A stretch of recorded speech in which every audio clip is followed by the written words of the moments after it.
নীলফামারীর ডিমলা উপজেলায় এক ইউপি চেয়ারম্যানের বিরুদ্ধে বিভিন্ন গ্রামীণ অবকাঠামো উন্নয়ন প্রকল্পের বরাদ্দ, ভাতার টাকা ও খাদ্য বান্ধব কর্মসূচি চাল আত্মসাতের অভিযোগ উঠেছে। এছাড়া বিভিন্ন ভাতা বিতরণে অনিয়ম, উপকারভোগীদের কাছ থেকে টাকা আদায়, সেবা প্রার্থীদের হয়রানির অভিযোগও আছে চেয়ারম্যানের বিরুদ্ধে। তদন্ত প্রতিবেদন সাপেক্ষে ব্যবস্থা নেওয়ার আশ্বাস দিয়েছেন জেলা প্রশাসক। ওয়ালটন এয়ার কন্ডিশনার এক্সচেঞ্জ অফারে স্প্লিট এসিতে 23,000 টাকা পর্যন্ত নিশ্চিত ছাড়। ডিমলা উপজেলার খালাসিচাপানি ইউনিয়নের বাসিন্দা রোকেয়া বেগমের মেয়ে পড়ালেখা করছেন বিশ্ববিদ্যালয়ে। তার অভিযোগ, অবিবাহিত মেয়ের নামে মাতৃত্বকালীন ভাতা কার্ড বানিয়ে আত্মসাৎ করা হয়েছে বরাদ্দের টাকা। আমার মেয়ে ভার্সিটির একজন ছাত্রী, অবিবাহিত। আমার মেয়ের মাতৃভাতার কার্ড হয়েছে। এই কার্ডটা কিভাবে হইলো আর কে খাচ্ছে তা আমি জানি না। ভুয়া কার্ড বানিয়ে মাতৃত্বকালীন ভাতা আত্মসাতের অভিযোগ আরও আছে। ইউপি চেয়ারম্যানের ঘনিষ্ঠ লোকজনের মোবাইল নাম্বার দিয়ে টাকা উত্তোলন করা হয় বলেও অভিযোগ উঠেছে। আমার মেয়ের কোনো বাচ্চা কাচ্চা নাই এবং আমি শুনতেছি যে আমার মেয়ের মাতৃভাতা হয়েছে, কিন্তু এ সম্পর্কে তা ওই মেয়েও জানে না, আমিও জানি না, আমার পরিবারে কেউ জানে না।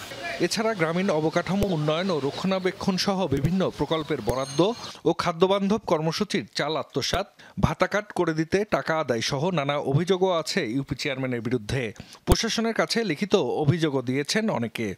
তথ্যসেবা কেন্দ্রের 1,20,000 টাকা, ডালিয়া দুমুখী উচ্চ বিদ্যালয়ের আলমারি বাবদে 40,000 টাকা, আর প্লাস সিটানির ব্যাপারে 1,56,000 টাকা। কাজ না করেই চেয়ারম্যান টাকা আত্মসাৎ করেছেন। খালিশাচাপানি পূর্বপাড়া সর্বজনীন হরি মন্দিরের সরকার থেকে 2 লাখ টাকার বরাদ্দ আসছে। বরাদ্দের মধ্যে 16 টলি মাটি দিছে, আর একটা গেট দিছে, আর গেটের উপরে একটু ছাদ দিছে, আর কিছু না। অনলাইন 200 টাকা লাগে, 200 টাকা দিলাম। দেওয়ার পরেও অনলাইন করার পরে 2টা টিপ আবার চাল পাইছি। তারপরে আর এই চাল দিচ্ছে না। চেয়ারম্যান সাহেব, তাহলে আমার কার্ডের খবর কি?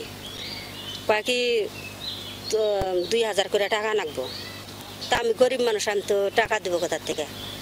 তবে সব অভিযোগ অস্বীকার করেছেন ইউপি চেয়ারম্যান শহীদুজ্জামান সরকার। তার দাবি, তাকে হেয় প্রতিপন্ন করতেই প্রতিপক্ষ অপপ্রচার চালাচ্ছে। এই অভিযোগগুলা ভিত্তিহীন, এই অভিযোগগুলা মিথ্যা, এই অভিযোগগুলা বানোয়াট। এই অভিযোগকারী যারা অভিযোগ করেছেন তারা, আমি মনে করি এদেরকে অভিযোগ, আমার প্রতিপক্ষ ভাইয়েরা তাদেরকে দিয়ে অভিযোগ করানো হয়েছে। ইউপি চেয়ারম্যানের বিরুদ্ধে বিভিন্ন অভিযোগে তদন্ত চলছে বলে জানিয়েছেন জেলা প্রশাসক। প্রতিবেদন সাপেক্ষে ব্যবস্থা নেওয়ার আশ্বাস দিয়েছেন তিনি। সমাজসেবা অধিদপ্তরের পক্ষ থেকে একটি তদন্ত টিম গঠন করা হয়েছে। এই টিমটি কাজ করছে।